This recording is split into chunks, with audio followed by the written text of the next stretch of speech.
You're listening to Today at Museum of the Bible. These exclusive conversations with authors, scholars, and specialists visiting the museum focus on how they are currently engaging with the Bible in their lives and work. Welcome to Today at Museum of the Bible. I'm Charlotte Clay. And I'm Jeff Kloa. And today we are joined by special guest Dr. Mike Holmes, Senior Advisor to Museum of the Bible Scholars Initiative and longtime professor at Bethel University in St. Paul. Thank you so much for being here, Dr. Holmes. Glad to be with you this morning. I have to add, Charlotte, Mike is a highly respected scholar of the New Testament and early Christian literature, scholar of the manuscripts and texts of the New Testament. And if I could say a personal word, I first met Mike in 2001, my first academic conference paper. Gave a paper, all nervous about it, and sat down at lunch, and Mike sat across from me at lunch, and I was like honored to be talking with the great Mike Holmes, like person to person. So a lot of respect for Mike, and a great guy, and he has a new amazing discovery. Yes, that's right. I've been reading in the news that you recently published new 2nd century papyrus. What is contained in these special new fragments? This particular fragment is a fragment that contains sayings of Jesus, ones that are familiar, or at least some of them are familiar from Luke and Mark, but the other part of the fragment, the contents of it, are known only from the Gospel of Thomas. And this is the first time we've ever had material from the synoptics and Thomas interleaved into a single document. Wow. So it's the first time we found this kind of combination of material that is otherwise known from separate sources. So, Mike, this is previously unknown, and can you just kind of walk through what it was like to find or come across a previously unknown document, figure out how early it was, and then kind of the process of identifying what it might be? It's an interesting process. When you receive a papyrus that's never been researched, the first thing to do is to decipher enough of the handwriting to be able to figure out a few words and then try and figure out what it was. I did one before this where it's 1 Corinthians. Well, you get 5 or 6 words out. Oh, yeah, this sounds familiar. You grab your concordance and you check, and it must be Corinthians. Well, this one had one of my Scholars Initiative professors and the students were working on it. And of course, some of it sounds like Matthew and Luke. So you start checking around, but then you realize the rest of it doesn't sound like Matthew and Luke. Where's this from? And it turns out one of the students recognized this sounds like Thomas, and they checked. And in fact, it is similar to one of the very few Greek fragments of the Gospel of Thomas that we have. And coincidentally, the very first Oxyrhynchus papyrus ever published, P1, was this Thomas fragment. And now here in Oxyrhynchus papyrus 5575, 5,574 later, we've got that same reference to Thomas turning up. And what is the Thomas reference? The Thomas reference is the whole theme is self-sufficiency, freedom from worry. Thomas passage, if you do not fast from the world, you will never find the Father. And if you do not hold the Sabbath as Sabbath, you will not see the kingdom. Now, not all of that is quoted here, but that's the Thomas saying that is parallel to what we have here. And it's a saying that was previously associated only with the Gospel of Thomas, which is a late 2nd, 3rd century document. The arguments over the dating go all over the place, but it's a known document. The only complete copy of it turned up at Nag Hammadi in 1945, and then they were able to recognize what these earlier Greek fragments were from Thomas. Yeah. So it contains what, 3 different sayings, 2 from the canonical Gospels, 1 from Actually, Thomas? It's got say half the canonical Gospel Thomas, and then the other half the canonical Gospel. Okay. But it doesn't quite match the sayings, the wording of the others in any of those 3 instances. The wording is very similar, but never quite identical. We're in the Gospels, we're familiar with Jesus says, consider the birds. Matthew uses one word, Luke uses a different word, and Thomas uses a third word for birds. It's getting the main point across, but none of it matches up either with Thomas or with Luke or Matthew. The sayings are similar, but not identical. Yeah. So how do you try to determine what this actually is? Like, so what is the text? That's a tough question because this text is so short. Hmm. We have two sides of this one small fragment, about 1.3 inches by 3.5 inches. Hmm. So there's not much to go on. It's part of a larger collection of sayings. It's a guy writing a meditation on this theme. We don't know because we have such a small fragment of it. But in the course of either collecting sayings or writing on a fragment of a theme, he has put together this material that bears on his topic, the matter of concerns and the way God takes care of things that we're generally worried about. Mhm. And why would the wording vary from other versions? We need to recall that in the anywhere in the Greco-Roman Empire, literacy was pretty unusual.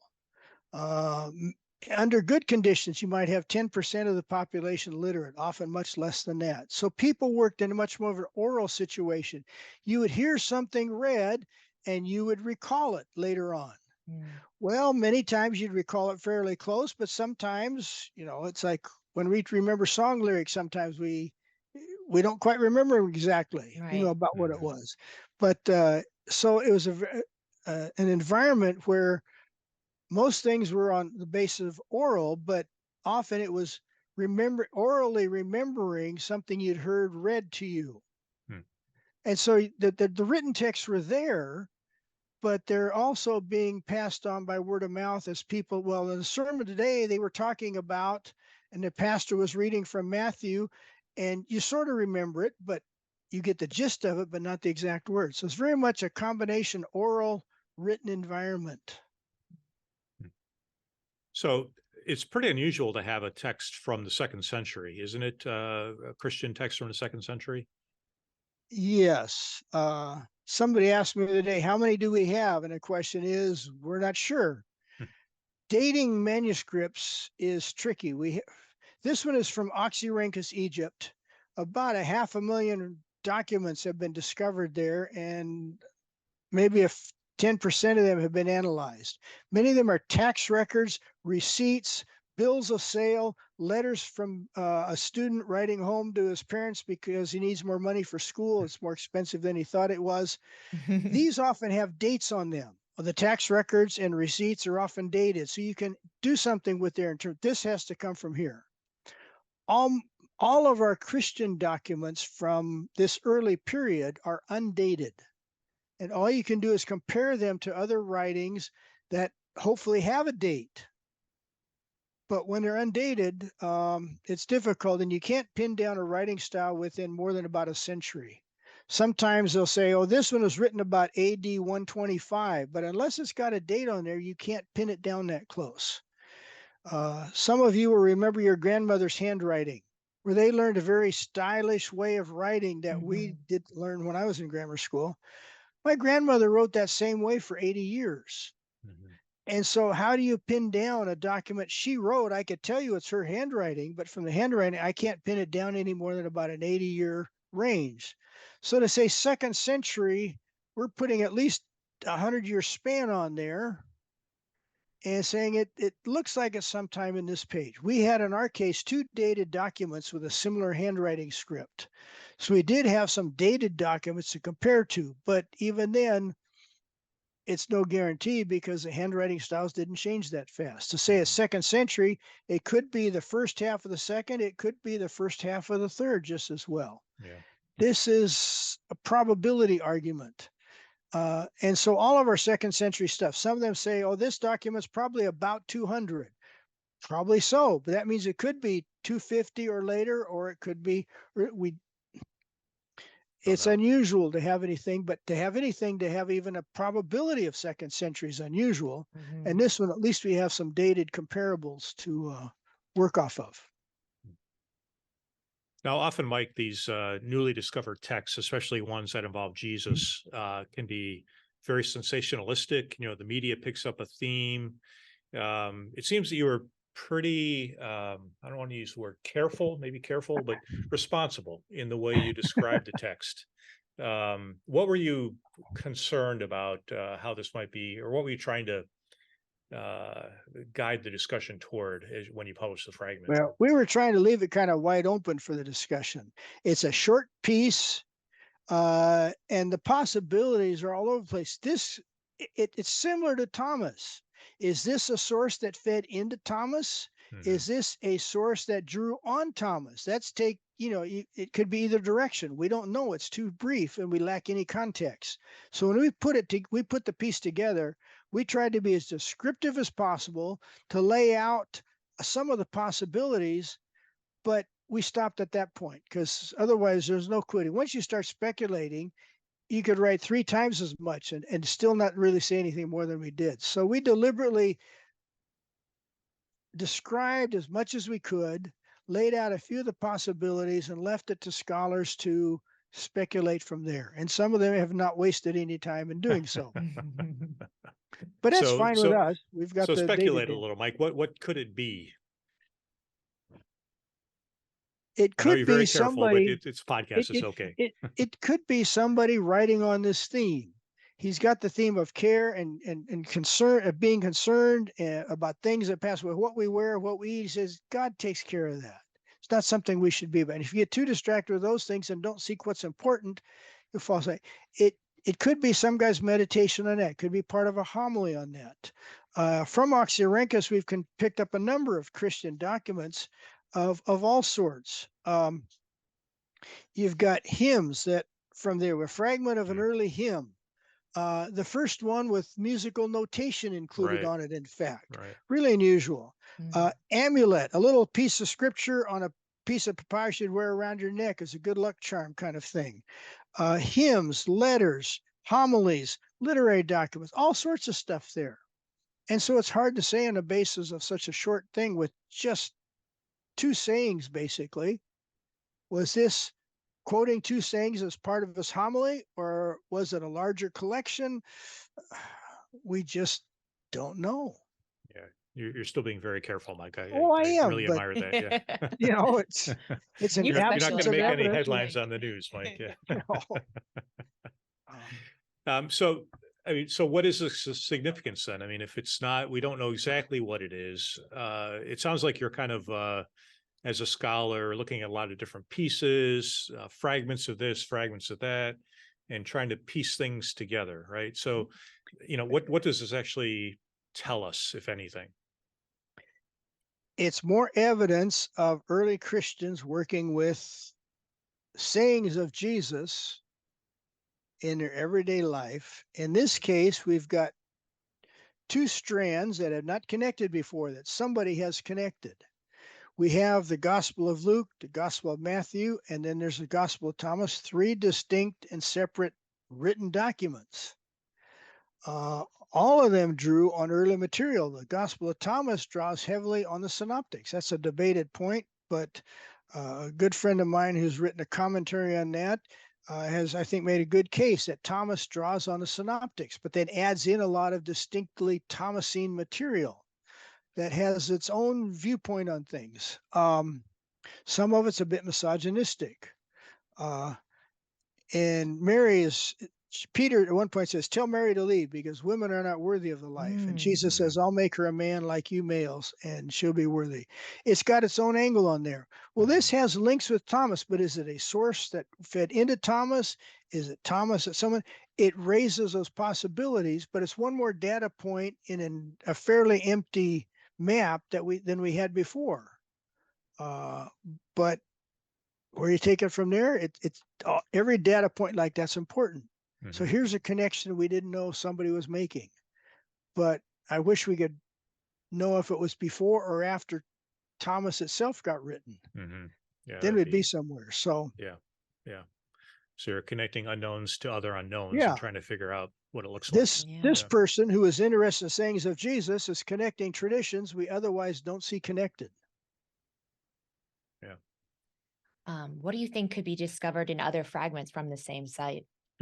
And maybe can you tell us a bit about that site where so many things have been recovered, receipts and letters mentioned? The Oxyrhynchus papyri were discovered near Oxyrhynchus, Egypt during the late 19th and early 20th centuries by a team organized by two British scholars who uncovered tons of stuff, all kinds of fragments, all aspects of culture. And so it's been a tremendous resource as we uncovered things from the daily life of Egyptians from this time.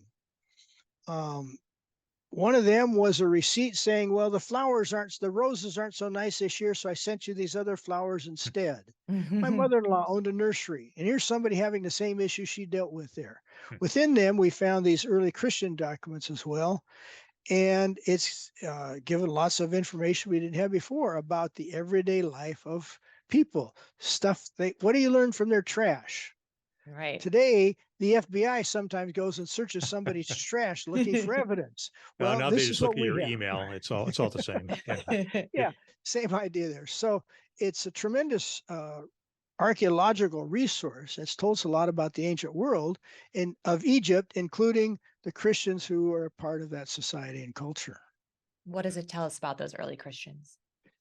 It gives us glimpses into what they read, what they sang, some of the kind of homilies they used, the fact that they had scripture in a little pouch, a piece of scripture written on a small piece of papyrus, folded up and put in a pouch, and they hung from their necks. Yeah.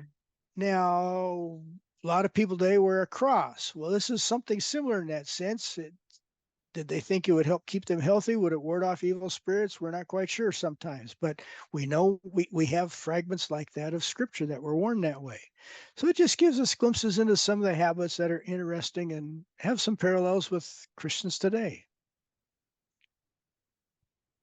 So what is there, for the average Bible reader today, what's the significance of a fragment like this? Is there a connection we can make to kind of Bible reading today?